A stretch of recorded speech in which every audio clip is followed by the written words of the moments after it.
In this video, I'm going to show you guys how I cut weight for wrestling in order to ultimately help you guys weigh in a weight class or a few weight classes below your walking weight. What is going on, guys? My name is Mark from Superhuman Fitness, and if you guys are new to this channel, my channel goal is to help beginners get more into shape, lose some weight, build some muscle, and learn how to defend yourselves as well. So if that sounds like something you're interested in, make sure you smash the like button and subscribe. So I had a couple people ask me about how I personally used to lose weight when I was in wrestling, so I'm going to cover that in this video. Now, if you didn't already know, now you know. I used to wrestle back in high school. I wrestled for a couple of years, and you probably know if you watch my channel for any bit of time that I'm super into martial arts. So I used to train ever since I was a little kid. I would train different martial arts. So I started with karate, moved on to taekwondo, then I moved on to quote unquote less traditional ones like boxing, jiu-jitsu, stuff like that. Now, I'm not a pro, but this is just what I personally did, my personal experience, and I have a fair amount of it. So this is just what I did though. So if you want actual advice, then see a doctor, but I'm just some guy on YouTube, right? So take that with a grain of salt. Now, there's different ways that you could kind of cut weight, right? There's the actual like cutting fat, and then there's like the cutting weight through like a fast method, which is normally a water cut, right? Oh, almost dropped the light there. So if you're cutting weight normally, you would want to do the fat method first, like the long-term method, and then towards the end, you want to do that water cut to cut that last few pounds of weight before your weigh-in, right? So if you're starting off with the actual long-term method, which is not necessarily like super like years, but I mean, I guess it also depends on like your goal weight. But if it's for a weigh-in, for a wrestling weigh-in, it wouldn't be that much. It'd just be like a couple of like maybe 10 pounds, 20 pounds under your walking weight max, right? The first thing you would do would be you have a caloric deficit right now. That's obvious. Most people know that, I would hope.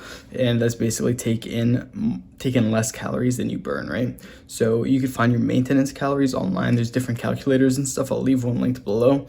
You just put in your information there and it tells you like your estimated maintenance calories, which is however many calories your body burns on a daily basis to just maintain itself, right? Now you want to take in below that, and below that is when your body will start essentially like eating itself, which is eating the fat, and that's what you want to make it do, eat fat, right? So while you're in a caloric deficit, you want to also be doing your strength training. So you want to be working to keep that muscle while you're also working to burn the fat, if that makes sense. So last thing you want is to be losing weight, but you're also losing fat, and that doesn't really help you when you're like in a competition, right? You want to keep all your muscle. So to keep your muscle, you're strength training and you're eating a good amount of protein. Now, the DRI, daily recommended intake for a sedentary male person, is 0.37 grams per pound of body weight. Now, you generally would take more, especially if you're like doing it for a wrestling competition, you're strength training and stuff.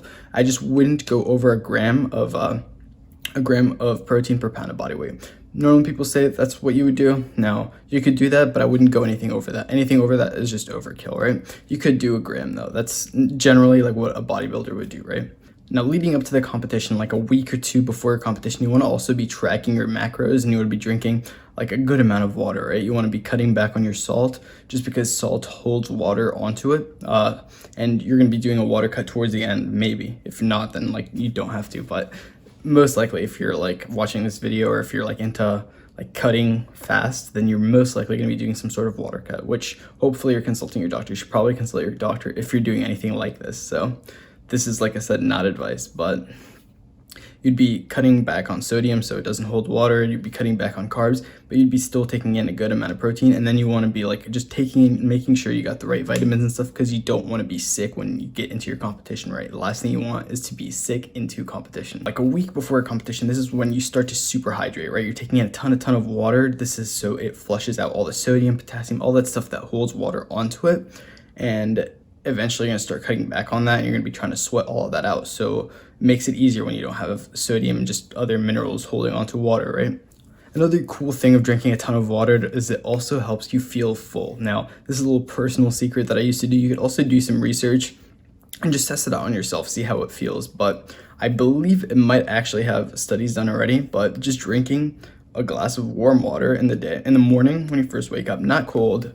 Water in the morning in general is good, but warm water specifically will like actually flush out your intestines and stuff and just clean you out a little bit better, improve your metabolism, I believe. So don't mark my word on that, but I don't want to say certain, but it's a high percent probability. That's how it works. So just do some research, but I'm telling you right now, just drink some warm water when you first wake up, and drink a ton of water in general. But when you first wake up, oof, Now, aside from just caloric deficit and drinking a ton of water, as you lead up to the competition, to be slowly cutting back on the water and trying to sweat more and more. And like the day of competition, you would not, like what I personally did to be in a caloric deficit in the first place was I would do intermittent fasting, which is, fast for a 16-hour window and eat for an 8-hour window. You could do whatever, quote unquote, diet. I don't really like that word though, but whatever way of cutting back calories that you want, as long as it's cutting back past your maintenance, that's what you do. You don't want to overdo it though, so just make sure you give yourself enough time to lose that weight. But then when you're towards the end of that, that's when you would start like trying to shed that water weight. And you could do that. What I used to personally do is I would obviously do my cardio and stuff, and leading up to the actual competition the day of, I would put on like full sweatsuit, and I would go into the wrestling room, which wrestling rooms suck. There's like, it's all just warm, and you like jump rope and you just start dripping, like you'd get drenched in sweat and just lose so much water weight. Then you go into the actual weigh-in. Right before you weigh in, what I personally would do, it's not going to lose you a ton of weight, but that little bit of weight might be crazy, right? So you go and you take a poop or pee or whatever you can do, just get off any weight you can get off right before weigh-ins. And then right when you weigh in, you start drinking Gatorade, something with electrolytes, just to kind of like start rehydrating yourself, because you do not want to wrestle dehydrated. And you just rehydrate yourself with like some water, and like keep doing it like as much as you can. Eat something small, nothing crazy. Just give yourself some energy. Some granola bars is good, some fruit, and just don't stress too much. That's like the perfect time to just, enjoy some food. Don't go too crazy, but don't stress. It's about to be a good time. You're about to wrestle, clap some cheeks. So if you guys enjoyed this video, make sure you drop a like if it helped you out. Subscribe, leave a comment if you got any other tips for any other wrestlers that are trying to lose their weight. Love you guys. Peace out.